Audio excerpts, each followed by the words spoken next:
Good evening.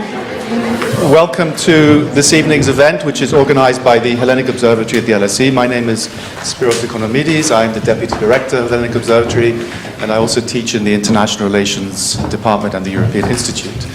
It gives me great pleasure to welcome all of you here this evening for this event. It also gives me great pleasure to welcome our speaker. Our speaker this evening is Ambassador Yannis Tsaousis, who's the Ambassador of the Hellenic Republic to the Court of St. James, as it's officially known. Prior to taking up this post in London, Ambassador Tsaousis was director of the diplomatic cabinet of the Minister of Foreign Affairs, Nikos from 2019 to 2023. In that period, as far as I remember, he had practical experience of what he's going to be talking about this evening. The office of the minister was heavily involved in organizing, of course, the minister's visits and trips. He went around the world how many times, Ambassador? I think you lived your life on a plane, as far as I can recall. More than 90 countries. More than 90 countries in those few years. Not than 90. 90. So he brings with him a wealth of experience, having served in posts in Cyprus, in South Africa, as well as the permanent representation to NATO and the EU, if I'm not mistaken. The UN. So he brings with him a wealth of experience in the practical aspects of diplomacy. Ambassador Tsaousis has studied in this country. He holds an LLM from the University of Kent, and he's also studied at the University of Oxford. Of course, he's got a degree from Greece, and I think he also studied in Paris as well. So he's got a multicultural academic background as well.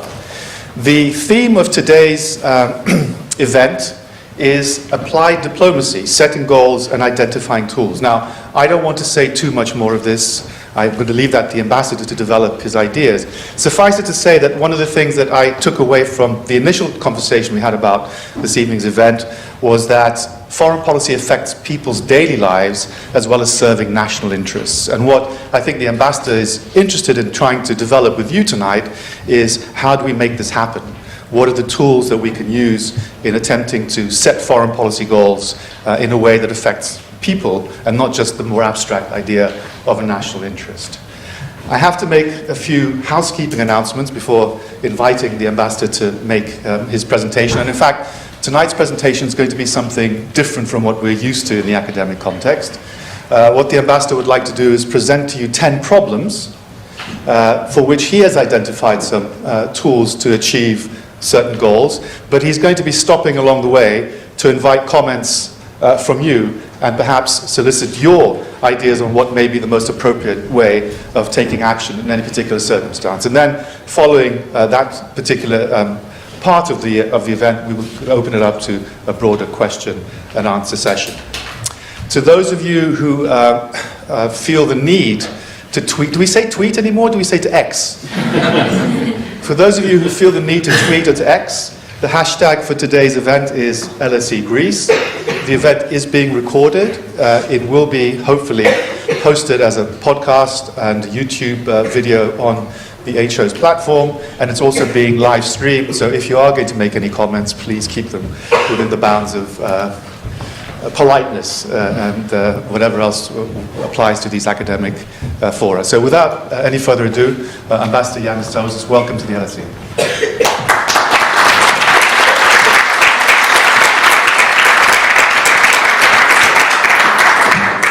I hope you will do that at the end as well.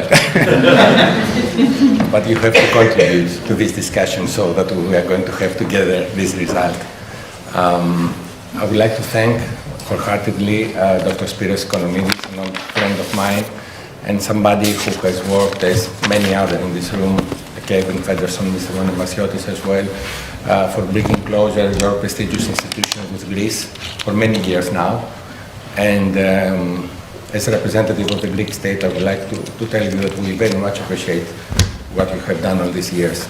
And thank you for giving me the opportunity to discuss some issues that come out from life, from professional experience, and not, having a set discussions about geostrategic parameters and what is happening now in different parts of the world, but rather to see how concrete problems can be solved through diplomacy. Actually, diplomacy and what we do, as in many other jobs, is sometimes misunderstood.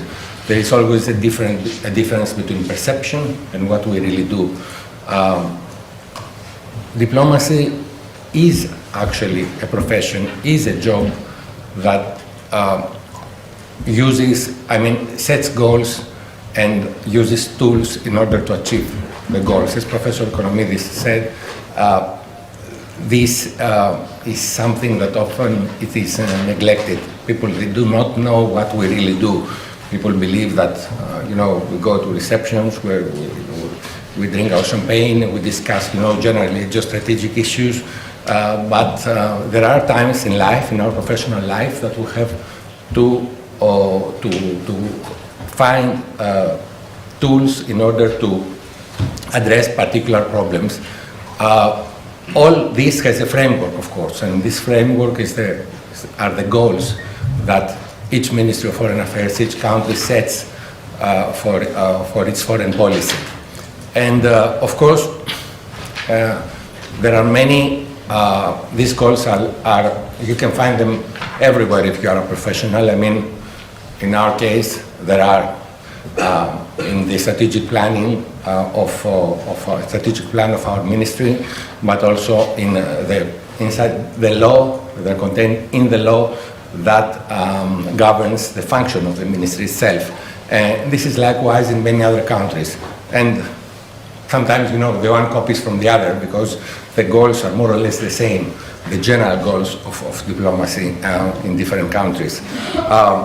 I would like to go through, to present to you the 10 goals that are included in the law governing the function of the Ministry of Foreign Affairs, and then discuss particular problems that may arise or situations when you are trying to achieve or to do things that are compatible with these general goals of the ministry and your country, of course.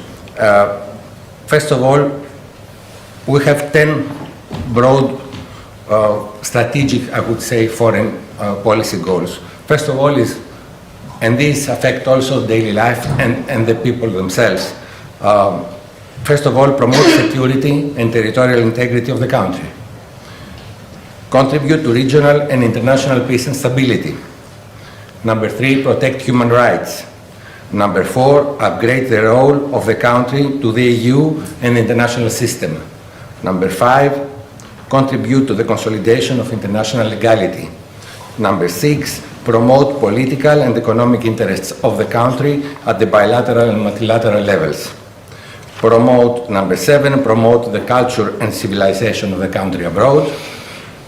Number 8, promote the rights of nationals abroad and maintain the bonds with their country of origin. This includes some of you as well inside this room, as far as Greece is concerned, but and also as far as other countries. 9, promote national, economic, trade, maritime and tourism interests and facilitate the access of businesses to international markets and attract foreign investment. And 10, promote the image of the country abroad through public diplomacy. This is what we have to achieve as professionals, or contribute that this is what the country has to achieve, and as professional diplomats we are contributing to that.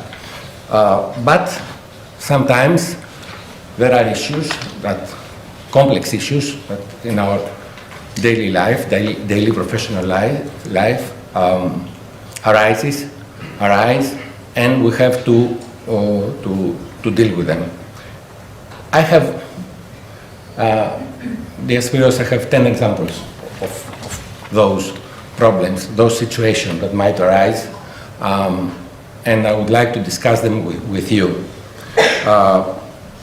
Let's take the first goal, which is promote security and ensure territorial integrity of your own country. Let's think of a situation where a partner or a friendly country sells arms to a third country which threatens your country and undermines its security and territorial integrity. Nothing to do, with Greece, Turkey, and other examples. This is something that can happen to everybody. This is something that a situation that the professional diplomat in any country might encounter. And I wanted to ask you actually, and to have a discussion on what you would envisage that the practical steps that one can take could be in this kind of situation. Of course, this is not a matter of one person. This is a matter of a system, actually, services that are dealing with that. But there is an underlying, practice that you can, and tools, actually, that you can use in order to address this situation. I wanted to, I don't know if I can do that, open the floor to get your ideas. I repeat, country A is a friendly country to your country, which is country B, and this friendly country sells arms to country C, which is a country which threatens you, and your security, and undermines the territorial integrity. What would you do as first steps in order to address this kind of situation? Please. If you are a professional and you have to give an advice. Can you hear me? Yes. Could you please just identify yourself, tell us who you are and what your affiliation is, just so we know? My name is Luca Pellegrino and I'm a student at the LSE, studying History of International Relations. Quite easily as a first step you could contact the ambassador of country B, which is the one threatening country A, if I'm correct. Sorry, I cannot hear you. So the case, it's a country A is being... You are the ambassador of country B. I'm the ambassador of country B. Okay, sorry. Not the ambassador, actually somebody in charge in the Ministry of Foreign Affairs. So as a first step, to advise the leadership, the political leadership of the ministry. Okay.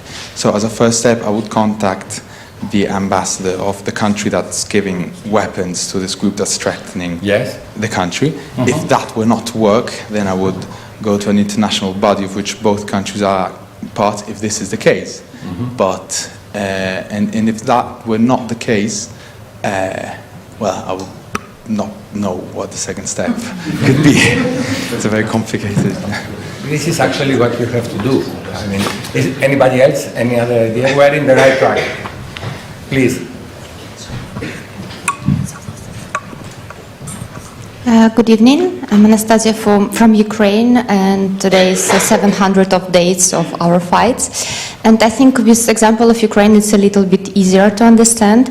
So in this way, when we have some sanctions, Anastasia from Ukraine, when we have some sanctions, it can be as well second level of sanctions to countries who support countries who are against us. So in this way, in case there are some prosecutions against countries who threat you, maybe there are any chance to have some rules or legal procedures that can as well limit activities of the second country who is not your enemy, but who support your enemy, as in US we see now against countries who support Russia in their war. Thank you. This could also be a line to take, but also I mentioned partner country, which means that this country, country B, country A, is working together with you, defending the same principles and goals. And this may cause a difficulty for you to take sanctions or against this country, because it's a country that you have very good, I should say excellent relations. So this is an issue that you might think to consider in your thinking as well, this parameter. Please. Hi, I'm Reida. I'm a student at the Public Policy School at the LSE. I think my first instinct would be to check this information. How is the weapons being sold? are the weapons used against me particularly? What is stopping my adversary from using the weapons that my partners, the countries that look like me, partner with me, from using it against me? Are there any things in these contracts from when they're sold? And then once I have the information, once I have a big picture of what's happening, I need to check whether I can confront the countries that I'm partnering with, whether that specific country or the countries that look like that country, who would be interested to support my case as well.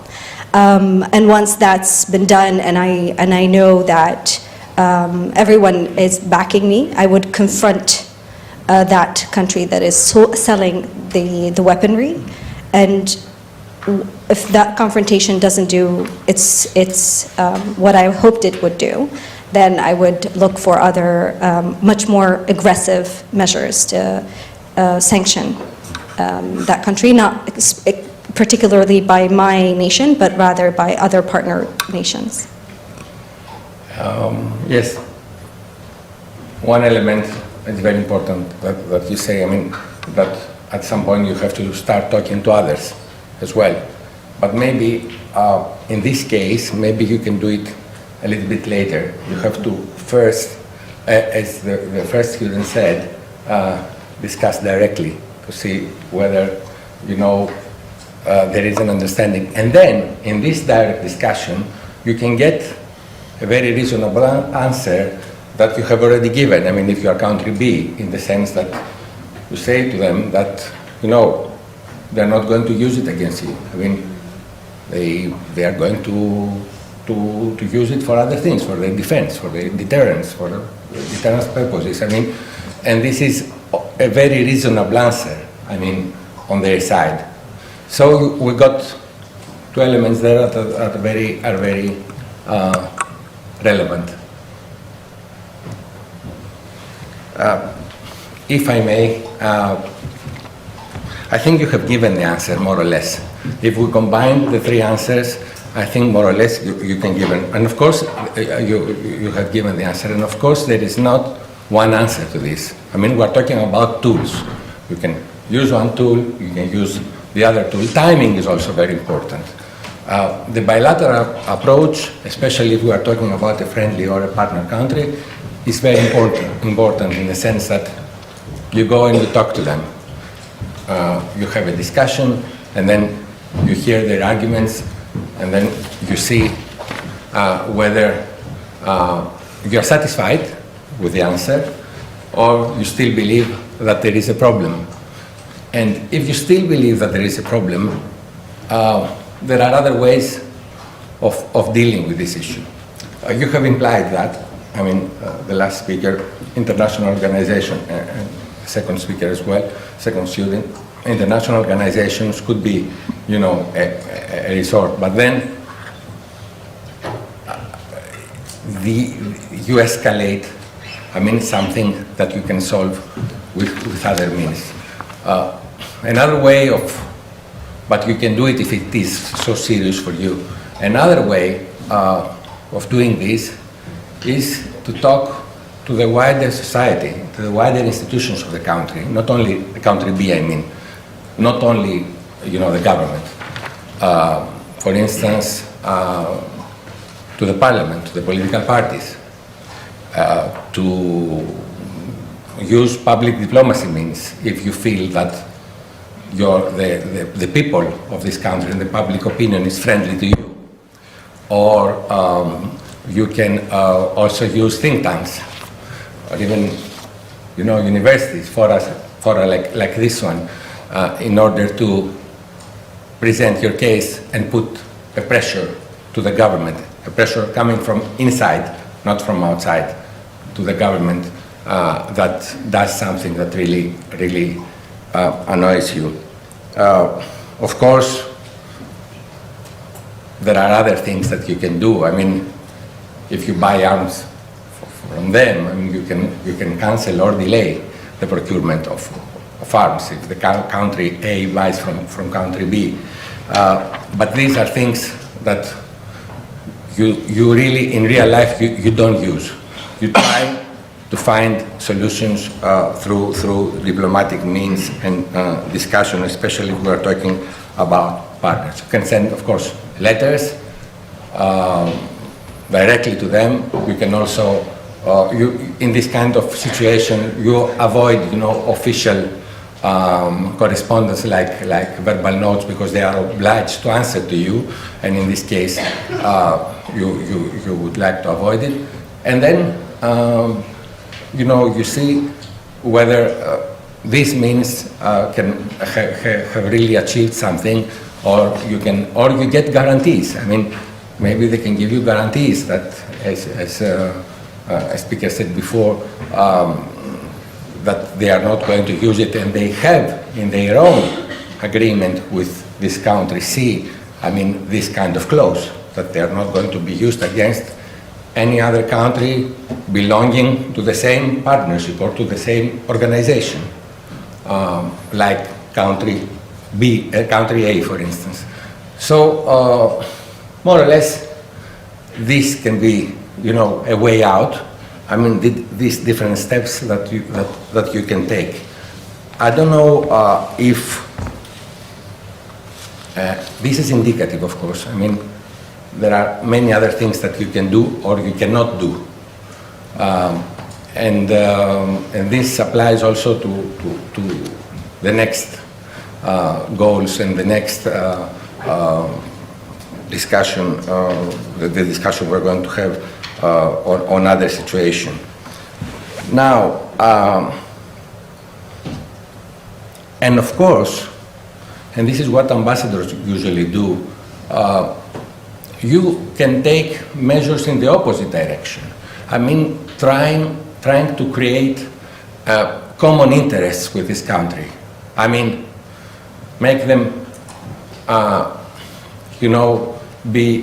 have very strong interest in you and your country. I mean, investments in your country, tourism, promote tourism in your country, promote, for instance, other things that can bring these countries together. I mean, defense procurement can also be an element, and this means that, before country B does something that, this is long term, of course, and this is something we are doing continuously, something will do something that affects country A, they will think it twice, because they have interests with country A as well. So, but this is something that you are doing, I mean, you do the immediate steps, you take the immediate steps towards the direction of stopping this, and then you do the positive, let's say, agenda steps, so that this will never happen again. Let's go to the second goal that I have presented to you. Contribute to regional and international peace and stability. Let's imagine another situation now. A situation that, again, some partner and very friendly countries undertake a multilateral initiative regarding a crisis or a conflict in your country's region, proximity, immediate proximity, and they do not invite your country. What do you do? What tools do you think you can use in order to address this kind of situation? Imagine an international conference on a situation which also affects your security, but it's very close to your country, poses problems, migration, energy security, a lot of problems to you, and you're not allowed to discuss it at an international level. Are there any ideas on that? Please.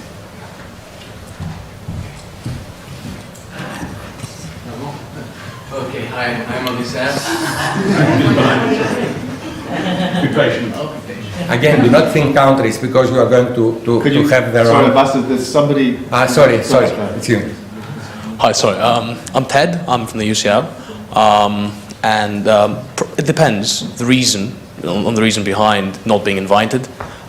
If it's because it's a very controversial matter and our position and even appearance there as a nation would stir up the spirits of neighbouring nations, that could possibly lead to us getting some concessions or reassurances from allied nations and represent our maybe opinions and expectations in the conference. Or if it's for neither of these reasons and we feel rather cross about it, it would probably lead to conversation with allied nations on appearing in the next conference, or even reaching out to nations which are not allied with us and not allied with our alliances, and with that kind of courtship, essentially create a scene, diplomatic scene on that, essentially showing that we want to have this conversation, no matter with who, and if our allies are not ready to have this conversation, then our enemies might be. Thank you. Anybody else? Here in the front. Sorry, Odysseus. Sorry, Ambassador. Yeah, hi, I'm Odysseus. I'm a master's student here. I would say, sort of adding to what the previous student said as well, I'd I'd recall their ambassador, the leader leading the primary sort of group of this multilateral force. I'd recall their ambassador to my country, ask them what's going on, and if necessary, ask some more ambassadors to come and speak to me and try and figure out what's really going on behind the scenes. And if I'm still, feeling that there's a lot of tension, I might have to provoke a response through a note verbal or something like that. Because if it's happening in my region, then obviously my security interests are at stake, and I think that would merit a response.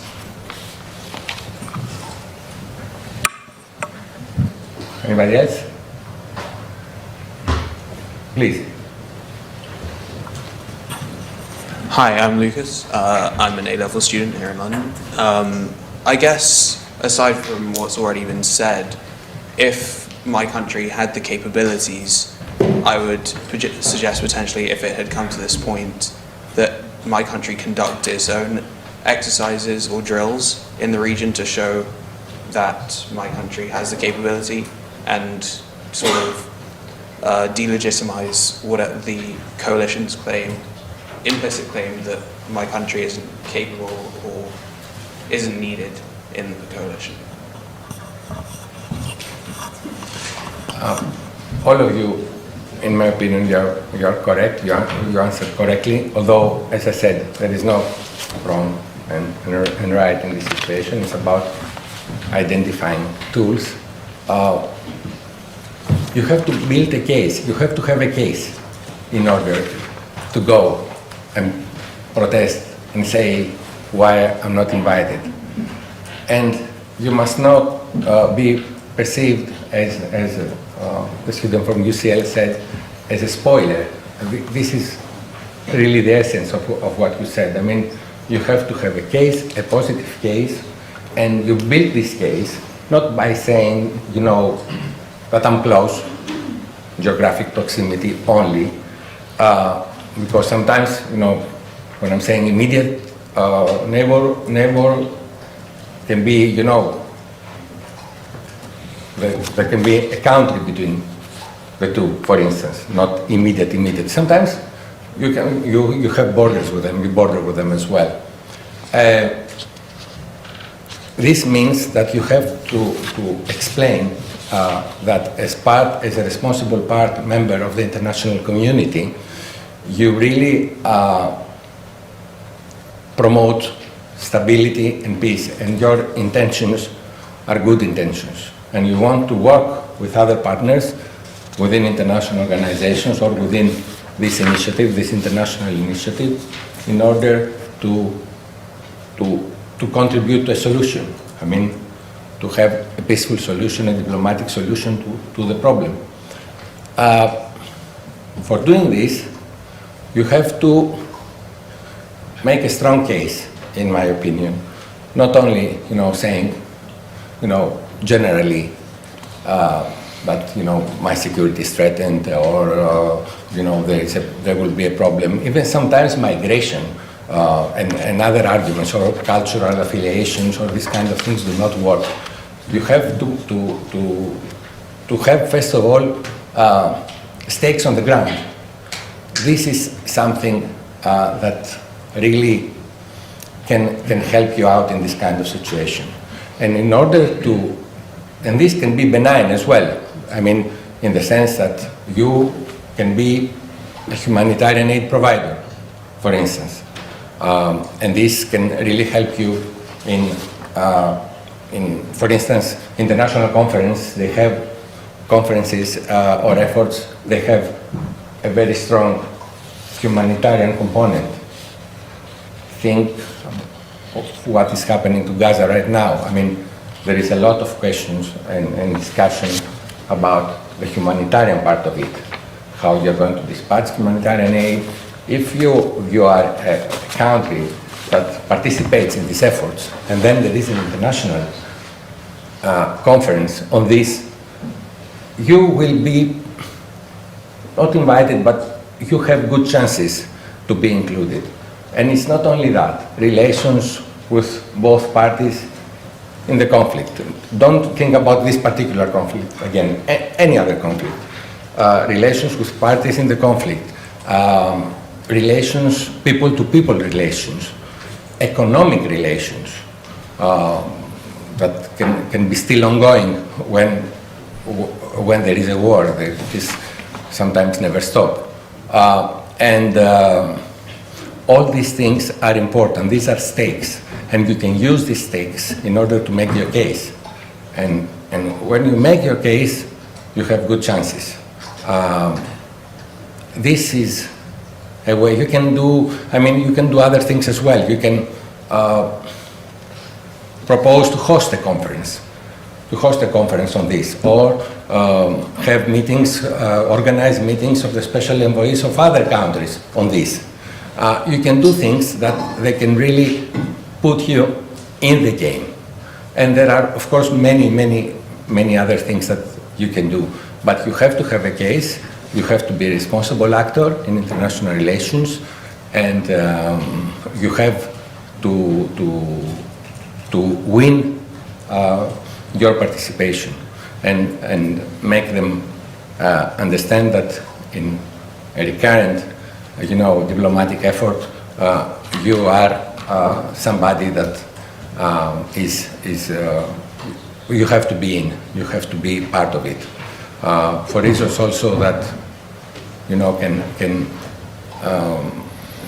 can promote a peaceful, the chances, can increase the chances, your participation increases the chances of a peaceful solution.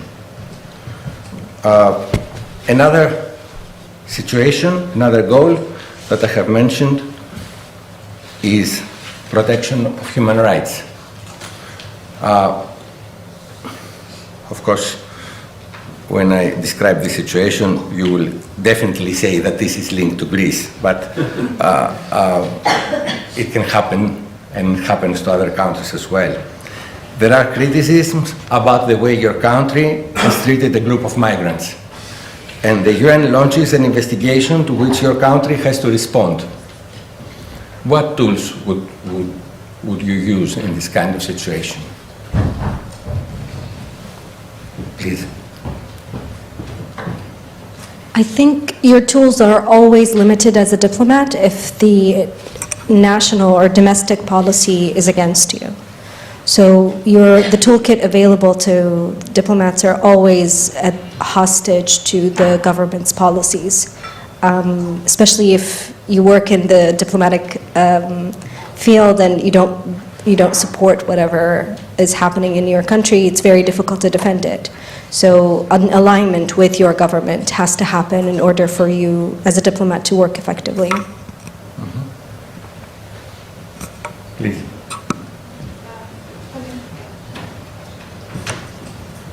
Thank you.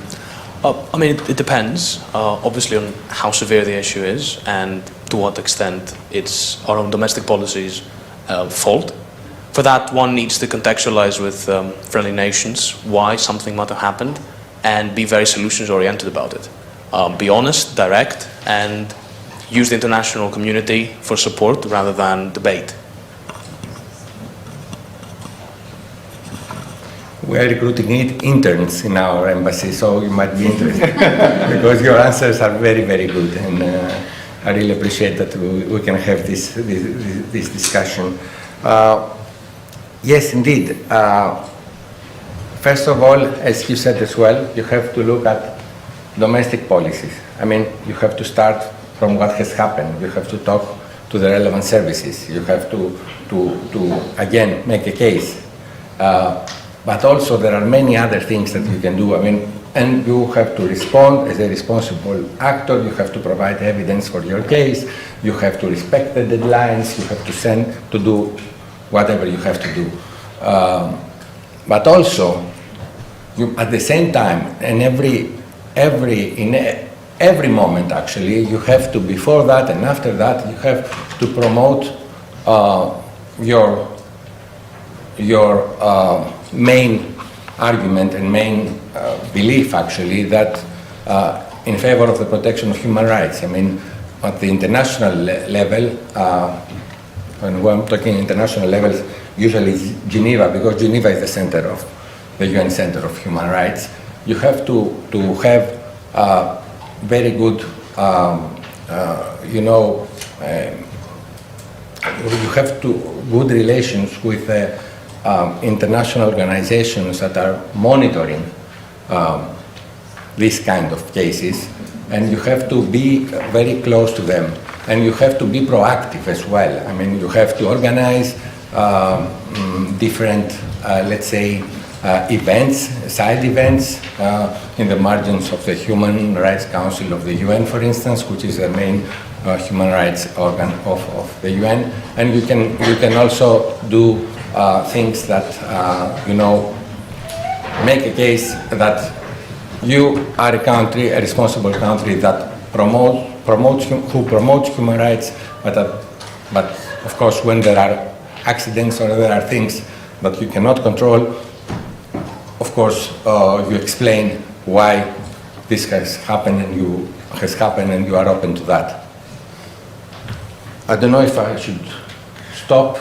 No, if you could continue for a while longer, then we'll just allow the audience to ask a general set of questions. It might be useful, though, Ambassador, if you can actually give a few examples as you go along, because I think that will provoke a few different kind of questions as well. Okay, thank you so much.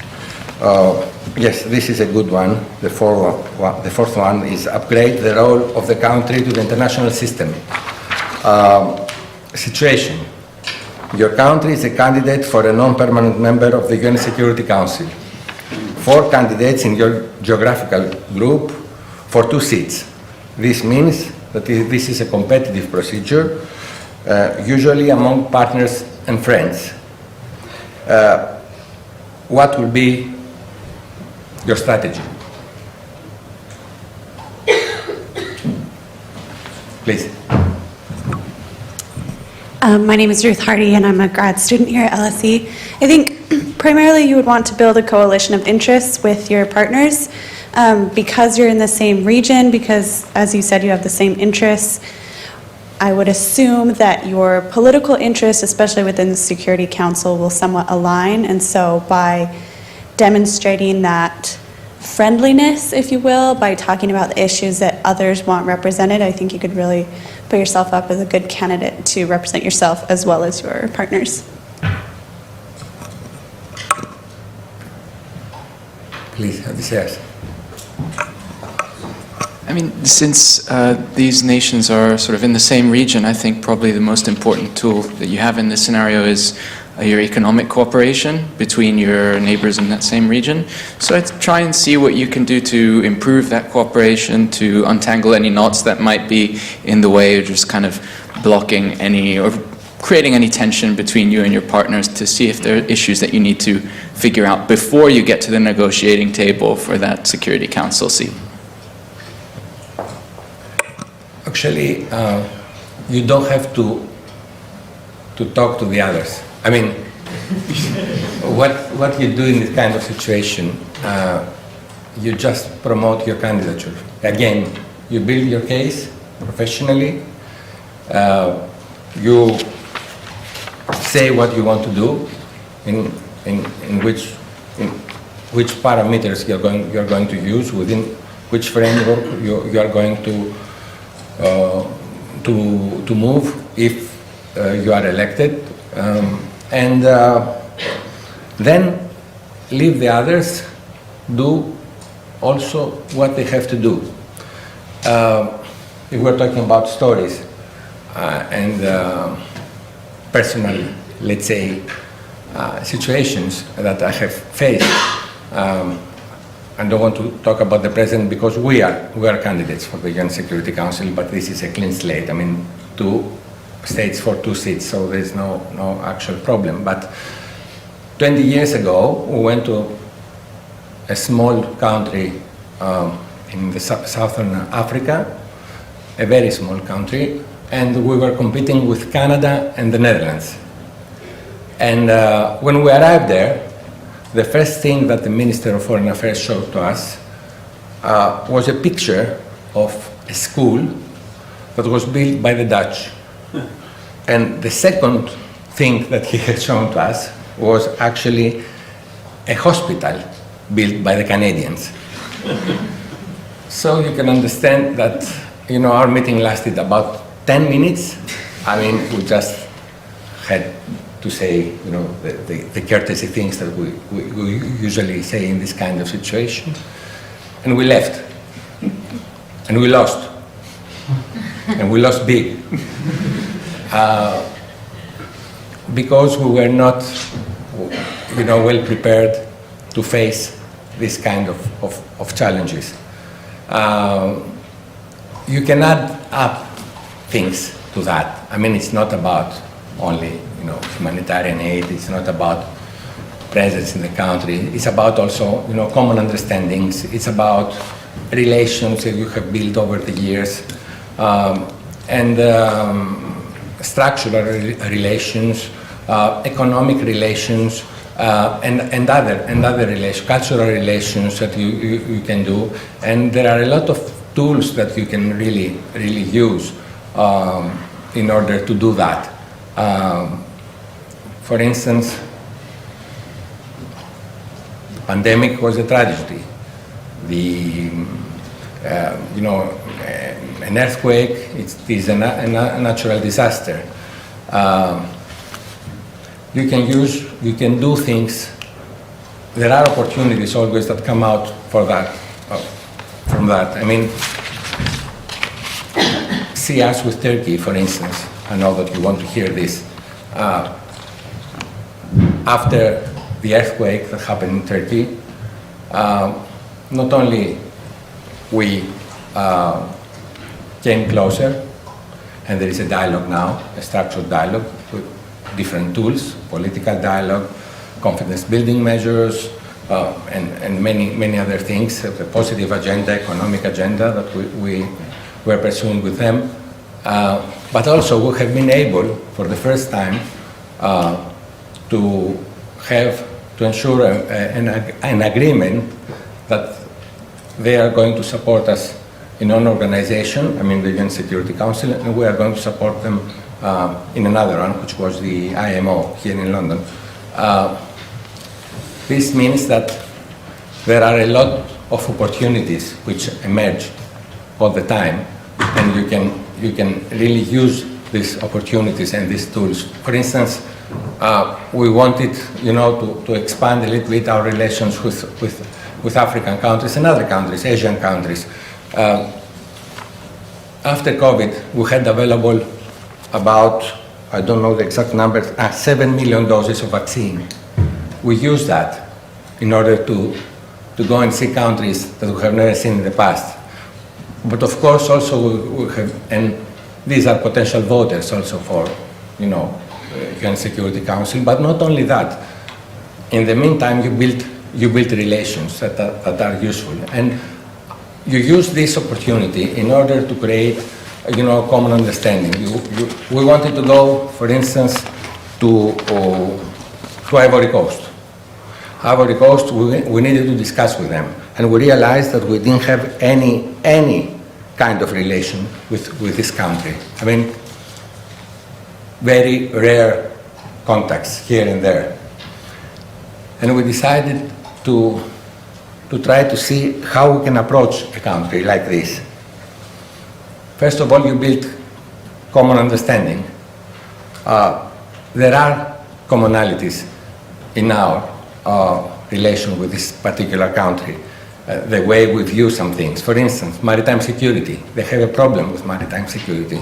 International law of the sea. They interpret the law of the sea the same way that we do. We have other common affiliations. Francophonie. We are part of the Francophonie. We have excellent relations with France. France is a key strategic partner of ours, and they are a Francophone country. So we opened also an embassy near Côte d'Ivoire. It could not be, I mean, you cannot open an embassy everywhere. We did it in Senegal. And I'm proud to say that today in this audience there is somebody who was part of our embassy in Senegal. And I met her now, Mrs. Glignadakis, when I went to Senegal with the minister in order to inaugurate the embassy. She was there, and she was one of the, and now she's working for this prestigious institution. She left us actually, not because, I don't think she did it because she went to Senegal, but now she's not with us anymore, but she's with you. And they have done an excellent job, and they took up the challenge, and there were only 3 people at the beginning. They opened this embassy, and they started to establish relations with all countries around, Francophone countries of West Africa. And these are very important countries because, for all the reasons that I have already explained to you, but also because these countries can, with the relations you are building, and with the tools you are using, they are also, in the international context, can be useful to you. I mean, they can vote for you. They know who you are, actually.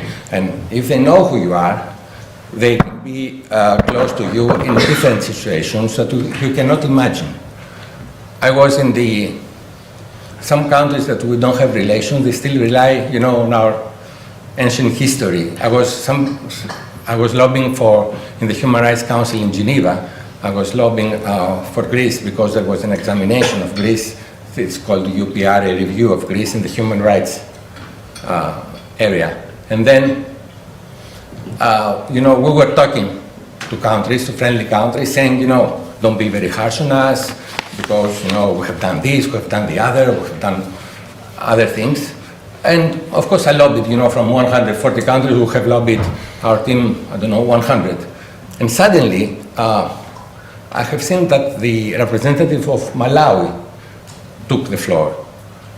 And he started talking about Greece like Greece was his country of origin. I mean, he said about, the Parthenon marbles, about Aristotle, about Plato, he was talking about, the time frame was 2 minutes. He was talking about 6 minutes. I've never seen this guy before. And then I went to talk to him. I said, how do you know my country? I have read books, he said. I don't know you. Why you don't come to see us? We can provide to you, material, if you like so much our country. And then we became friends. But sometimes you don't need to do that. You don't need to expect that people, to go back 2,500 years in order to say a good word for your country. You have to build it, and you do it, and you have to build it every day. So I will stop here. There are other questions. I think we don't have time for that. But I would like, since we are in Africa, use a final example, and we are talking about examples now from professional career. A final example about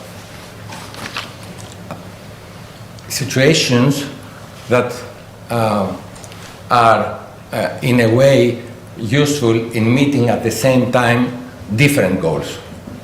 I mean, not only one. I can give you an example. Niger. I don't know if you know this country. Niger is one of the poorest countries in the world. There is a problem with arms smuggling, illegal migration. At the time we went there, 2 years ago. And at that time was the only stable country in area. And we had to approach, as member of the European Union, to approach this country. We needed their vote, but also we wanted to establish relations with them and also to finance programs that would keep people in the country and not, make them potential migrants from Libya and onwards.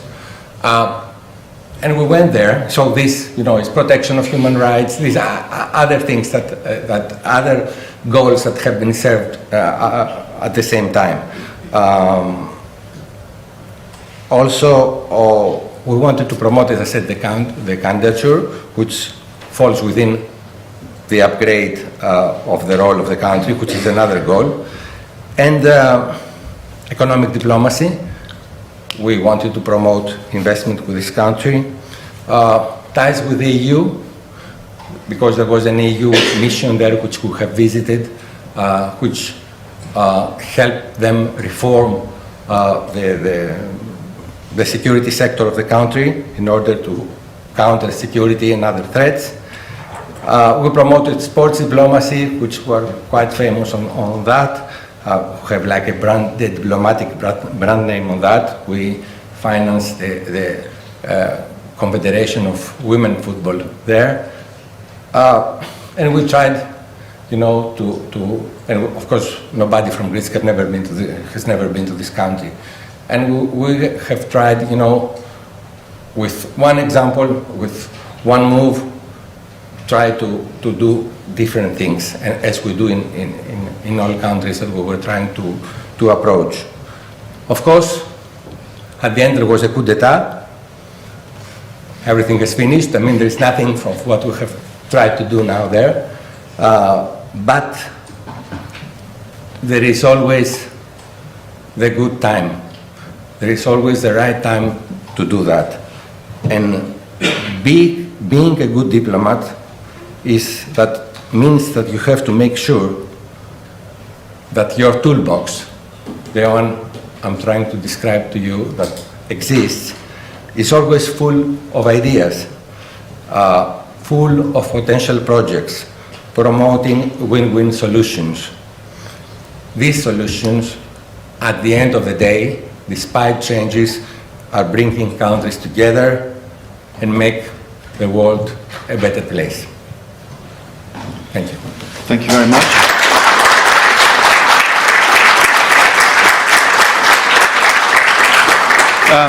Can I bring my papers? Yes, please come and join me here. We have a good half an hour for a discussion. If I may just abuse the position of chairing this meeting to make one point and perhaps ask you a couple of questions, and then we'll open it up to further discussion. It seems to me that a lot of what you've said, and from my own professional experience, somebody who's interested in understanding and teaching foreign policy, it seems to me that a lot of what you do as a diplomat, or what diplomacy is trying to achieve, is to change perceptions, but to change perceptions through a rational way. Many of the four scenarios that you painted all start with the proposition of, to deal with this particular scenario, you have to have information, and you have to share that information.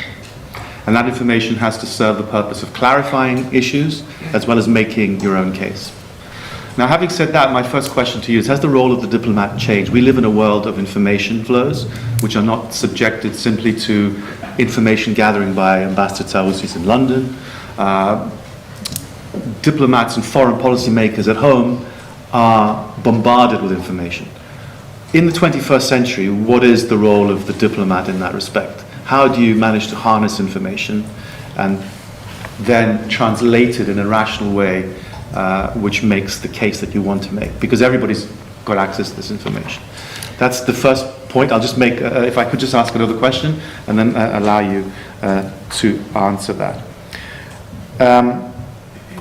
The second question is a nasty question, and perhaps one that you may want to avoid answering for the time being, but I'll force you to come back to it later.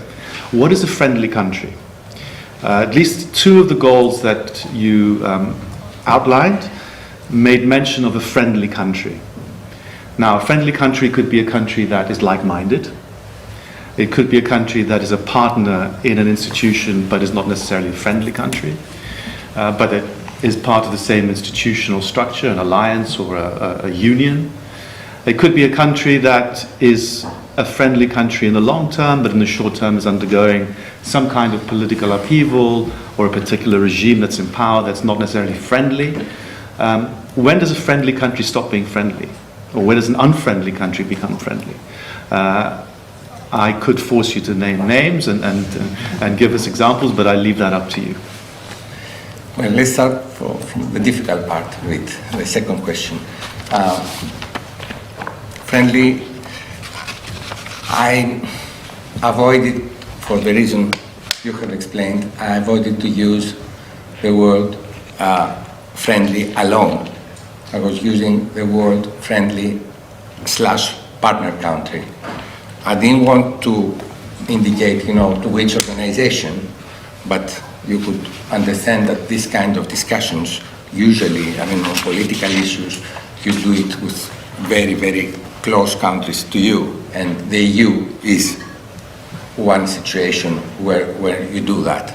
Of course, you are not implying the EU, which is like a playground in the sense that, there is a community of values for many, many years, and it's like families, you have arguments, but at the end of the day, there is consensus on many, many issues, and you build this supranational relation that, keeps going, and this is the most successful experiment after 1945, and we have all, of course, I'm in the UK, and I'm saying this, but as a European diplomat, I would say that there is a value in the EU, and the relations you build within the EU are true relations, and are relations that you will keep, and they will be stronger and stronger, in my opinion. But sometimes you have to, in order to achieve, a goal within the EU, you have you are neglecting sometimes bilateral relations with the partner countries, and this is actually what we did. We tried, and this is what the country is doing. We are trying to not forget that there is always this bilateral aspect of relations, and we are trying to nurture it. With visits, with agreements, with bilateral agreements, with things that can really make our multilateral relations within the EU and other organizations strong, and like building a community. So there is this type of friendship, which is a strong friendship, a partnership, and of course there are based on values, in my opinion, of course, on interests, 100%, there is no discussion about that. But the working methods usually lead to an outcome accepted by the consensus, accepted by all. Of course, there are other situations, alliances, maybe you are implying NATO, for instance, that you don't find this kind of always. But then it's about the nature of the organization is different, does not cover, all the aspects like the EU does. And of course, when you have to talk about, defense, security, sometimes, the interests of the countries do not converge very, very easily, and there are situations where you might see a difference of opinion or a conflict or a divide, let's say, within such an organization. That's why, for instance, NATO has adopted the Luns ruling since 1982, that keeping, difference like that away. And this is something that can really ease some situations. When friendship, I mean, when we're talking about diplomatic friendship and friendship between countries, it's not the same as we understand it anyway between, individuals, because between humans. It's something different, like the friends in Facebook who are not real friends, or in Instagram. They're not always real friends. Sometimes they are, sometimes they're not. So there is also this element we have to keep in mind. The easiest one now, information. Information, sometimes we feel like working in the stock exchange. It's not, we're getting, as you say, a lot of information. I don't have my mobile with me, but I can show it to you. I mean, we are connected with a lot of news agencies, especially now that we have, a lot of crises around us, which affect our own countries, but also, the EU and other countries, and the whole world, actually, regionally and internationally. And you have to be quick in reacting. For instance, today I was in a meeting.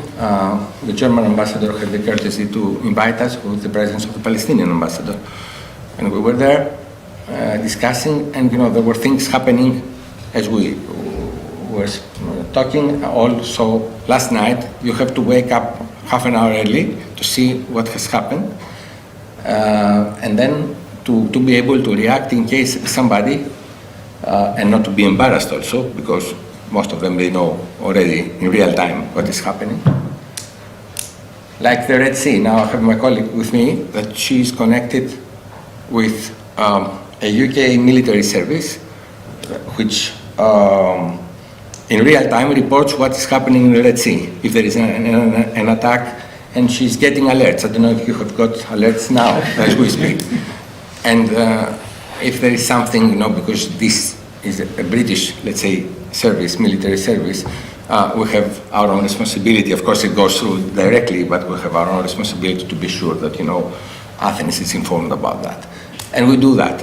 And we do that all the time. It's not, sometimes it's practical, it's not practical because you have to be around all day and be sure that you have your mobile with you.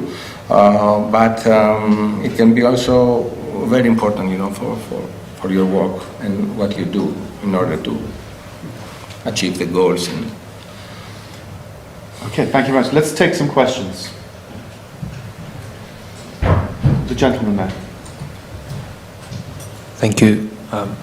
We'll take 2 or 3 questions and then we'll come back. Sure. Thank you, Ambassador, for your presence here. I'm Apostolos Valassas. I'm working for a UK government energy agency, former student of the London School of Economics. I wanted to ask you about the second example you mentioned before on the case where a country is excluded from an international conference for a regional crisis. And I assume you had Libya in your mind, and Greece is, perhaps, I assume. Libya? Libya, yes. I will tell you. And Greece's exclusion from the international conference back then. My question is, how can a country avoid such exclusions, such situations? So I know that the Ministry of Foreign Affairs took some actions to rectify the situation. That's the reactive part, but we need to talk about the preemptive part. And in this case, was the fact that Greece wasn't adequately prepared, there was a lack of information, or was it the fact that there was some perhaps deliberate bias from the side of our partners?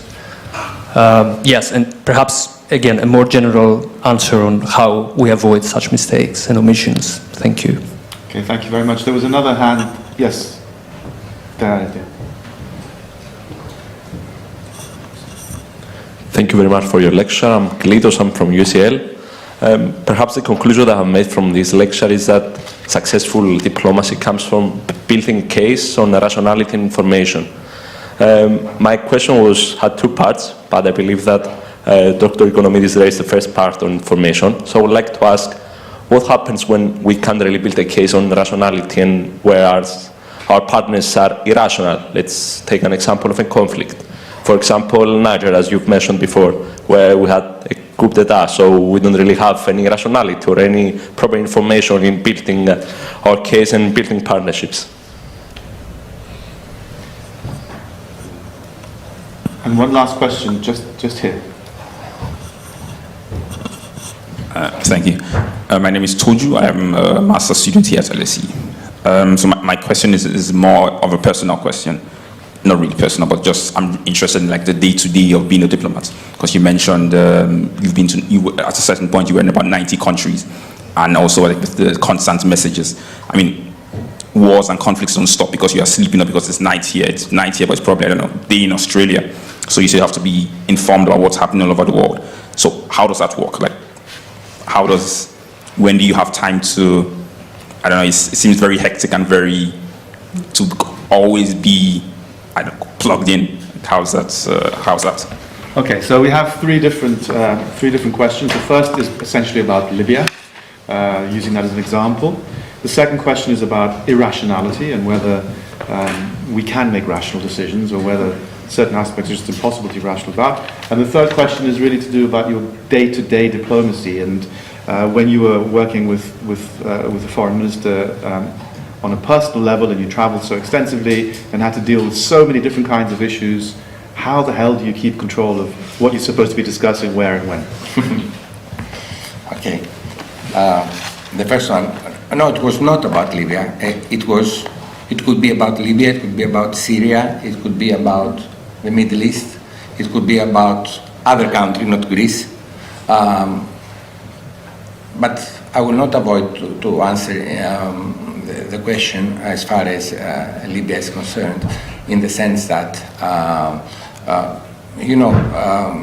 we had a difficult triangular relations with Libya, but it's not true that we were excluded, from international conference. We have participated to some others not, but now I understand that we, as the other student said, we have built our case and we are there. And we are there not only in Libya, we are there in Syria, we were there in the Middle East. We are a reliable partner. Our minister has been recently to the region several times. He is discussing and trying to find solutions on many different issues that arise within the European Union, bilaterally with the countries affected, and our diplomacy is very much an energetic diplomacy, and it's a diplomacy that brings us in and actually by initiative of others, not by our own initiative. Now sometimes it starts to become automatic, that Greece should be there, because Greece is now it has been, but it's now even more a reliable partner and a country that really bases its policies on principles and on international law. And this is something that, it is now well understood and well told by our political leadership. And we had our minister actually here in LSE two months ago, I think, and he made exactly this case that we are a country that we are somebody, a very reliable interlocutor, and also a country that has ideas and has the means and has the alliances in the region and beyond the region to promote constructive solutions to the problems. And a country that does not have really problems with the neighbors. It's a country that we have ties with all our neighborhood, despite the fact that our neighborhood is a turbulent one.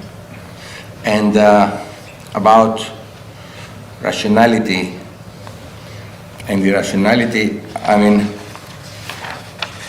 when things are irrational in the sense that, democracy is not working, there are problems. What do you do actually? I mean, you rely on the mechanisms that have been set up after the Second World War. This is our system, our UN system. I mean, the Security Council is taking decisions to confront with this kind of situations. The countries are contributing to those decisions. If you need to have a peacekeeping operation or to have any kind of other intervention, there is a framework and there are rules that if are violated, the international community, and there are courts, there is international justice as well, the international criminal justice as well, that are in place, and luckily so that can redress these kind of situations if they are dangerous to the security, the regional security and world security, and then create an environment when bilateral relations and regional relations can flourish again. And about myself, you should ask the guy that is sitting behind you. He's my son, actually. And family is very important, I would say. Family is always important because they have to tolerate what you're doing, and they have done not only that, but they have been very, very supportive until the moment that he became a student in London, and he said to me, "You must stop this now, and you will come to London." And it was already 4 years that I could not see him very often, and I did what he said. I stopped this and I came to London. And I'm very happy to have been with you today. Spyros, thank you. Thank you so much. There's a few more questions. Sorry. No, we haven't finished yet. You can't leave yet. You can't leave yet. No, I'm very happy. I'm very happy. Thank you. Dimitrios Kavouras, Chatham House Fellow. Your Excellency, while you were in office heading the diplomatic office of the Foreign Minister, there were a lot of tripartite cooperation between Cyprus and Egypt, and Cyprus and Israel on mainly energy cooperation, trying to create Greece as an energy hub. But following Russia's invasion in Ukraine, that was more sort of priority for the EU's energy security. And can energy cooperation, do you believe that can energy cooperation contribute to the peaceful and more prosperous Eastern Mediterranean region, given that we have currently Gaza's war, frozen conflict in Cyprus, and Turkish dispute on the Greek and the Cypriot exclusive economic zones? Thank you. Thank you. And Vasilios.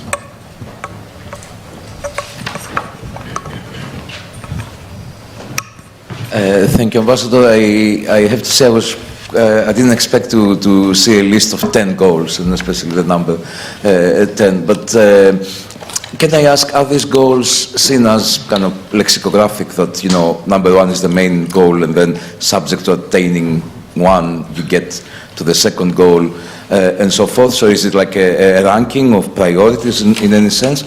And also, are they seen as, if you go on, separable, independent? On the lexicographic, on the first, if they're ranked, I want to ask then, if so, then who decides, and how that changes perhaps with the shifts in politics in the country over time.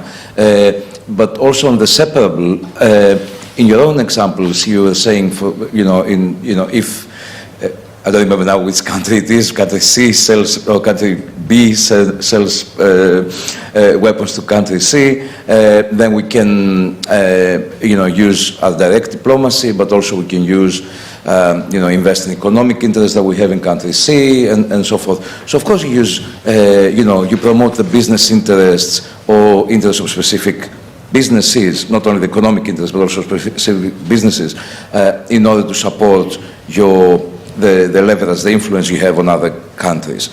You may even, exploit diaspora that you have there, or friendly senators or MPs that you have in the other countries. So there's all tools of cultural, economic, and other types of diplomacy. But then promoting the business or the economic interests of the country was, I think, goal number 7, and the business interests of particular sectors was goal number 9. Although both things seem to be relevant for goal number 1, how to deal with a situation that you want to avoid about being threatened by a third country. So are they ordered? Are they separable? Does it make sense to be ordered? Does it make sense to be seen as separately? Okay, I'm going to take 2 more questions. We've got a lot of hands, but we'll take 1 more question now, and then we'll come back for another round if we can keep you just for a few more minutes. So I'm a former alumni of a master's course, and as previously discussed, diplomacy is about making a case based on information and evidence. Do you think the diplomat's role is to leverage evidence in a political way to advance one's country's interests? And maybe a slightly more sticky question, in terms of diplomacy, was it a mistake for the Greek Prime Minister to bring up the marbles when he visited the UK? Okay, there are a number of other people who want to ask questions, but let's try and answer these. Ambassador, feel free to answer whichever part of the question you want to, because we are running out of time. So, energy cooperation, the Eastern Mediterranean, it's a very important part of Greek diplomacy, and especially, you were especially involved in the last 5 years in a lot of what was happening in the Eastern Mediterranean in terms of Greek diplomacy. So that's question 1. Question 2, Vasilis' question was a combination of who sets goals, political leadership, the sequencing of goals. I mean, do we do all of these things all the time? And the last question was about the marbles, essentially. About trilateral cooperation, I want to tell you that this is not only cooperation in energy. Trilateral cooperation with Israel, with Egypt, and occasionally there are other countries involved in +1 schemes, like the US, for instance, in the cooperation with Israel, or France in our cooperation with Egypt, sometimes and other countries as well, in the past the Emirates and other countries of the region. This is about building common understandings, working together in different sectors, and not only energy, economy as well, as has been mentioned, and also many different parts, agriculture. With Egypt, there are a lot of projects because these relations are have not been developed now. I mean, I think the trilateral with Egypt and Israel are already 10 years now, or even more. So these are strong partnerships that are referred to many different sectors across the board. Of course, energy is important, and of course, energy security is a very topical issue. And of course, our efforts in the area and Cyprus' efforts as well are efforts that became even more important now when the Russian invasion happened, and the problem of energy security was not local anymore, or the issue of energy security and connecting north of the south became urgent because there was a lack of supply in Europe as a whole. In Europe was facing some problems. Of course, cooperation is the key word, and this is not only about states being involved. There are institutions like the EU. There are, of course, a lot of private actors. The trilaterals and other cooperation between states, provide in a way the umbrella so that this kind of private and cooperations with the involvement of international organization can really flourish. The other one was about the goals. Yes, of course, you have to do everything at the same time. I mean, there is no real hierarchy. And as I said, and when I used the example about Niger, really, I mean, what you do in one instance, for example, can meet several goals at the same time. For instance, I mentioned that, you know, when you finance a project of an international organization, let's say in Libya now, change, not Niger, let's say Libya, the student has left, but yes, it can be,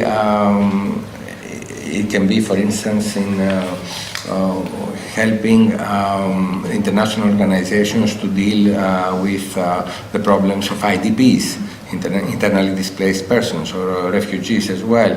You can do that through, you know, an international organization, and this is also something that you know, meets several goals at the same time. For instance, we have done that in Libya. We have sponsored a team, a football team actually there, made of IDPs and refugees, and then you protect their human rights, and then you also promote, you know, your goals, your international goals that you promote also in the international organization, because we have taken a lot of let's say, initiatives in this area of sports diplomacy, like protection of journalists and other areas, thematic areas, which Greece is promoting in the international organization.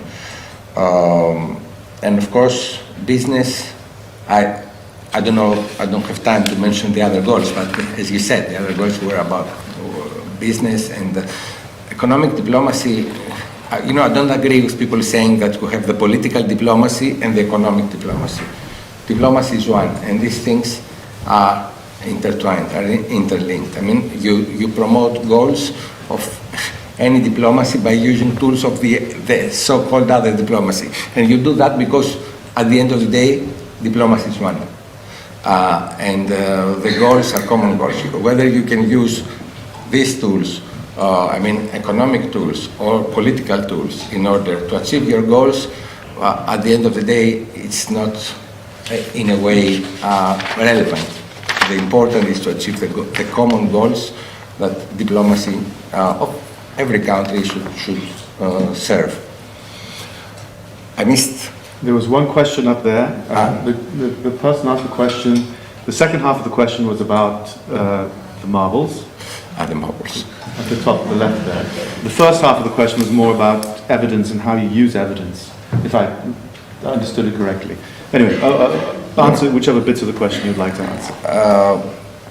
About the marbles, you know, when you have a prime minister that comes here in this country and gives an interview and then makes a public statement, a diplomat has nothing to say.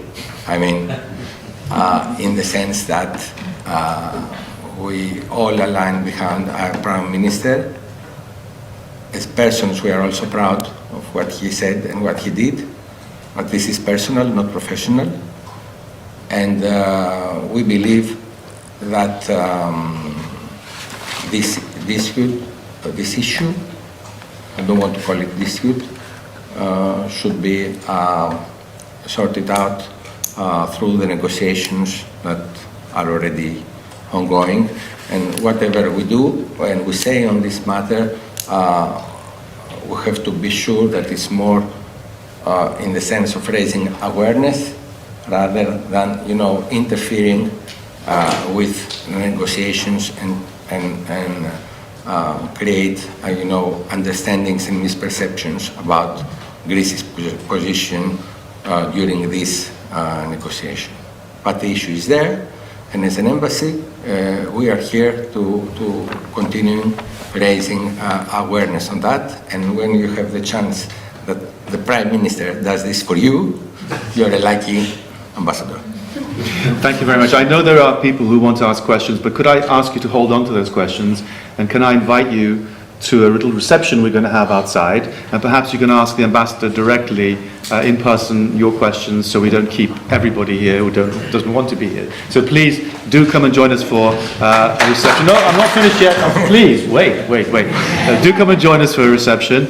If you enjoy the reception and you like the wine that we're going to offer you, or the soft drinks we're going to offer you, then please come back to our future events. I'd just like to make a couple of announcements. On Tuesday, 13th of February, Archbishop Nikitas of Theater in Great Britain will be giving a public lecture on behalf of the Hellenic Observatory, talking about Does Europe Need Religion? You can find the details on our website. And on Tuesday, the 14th of March, we've got the Governor of the Bank of Greece, Yannis Tsaousis, who will also be giving a public lecture. There are a series of other seminars that the Hellenic Observatory is putting on, and you can find those on the relevant website. Now I'm going to let you go, but before I do that, I'd like to thank the Ambassador very, very much, and also offer him a small token of our appreciation for coming and sharing his thoughts with us tonight. Thank you so much.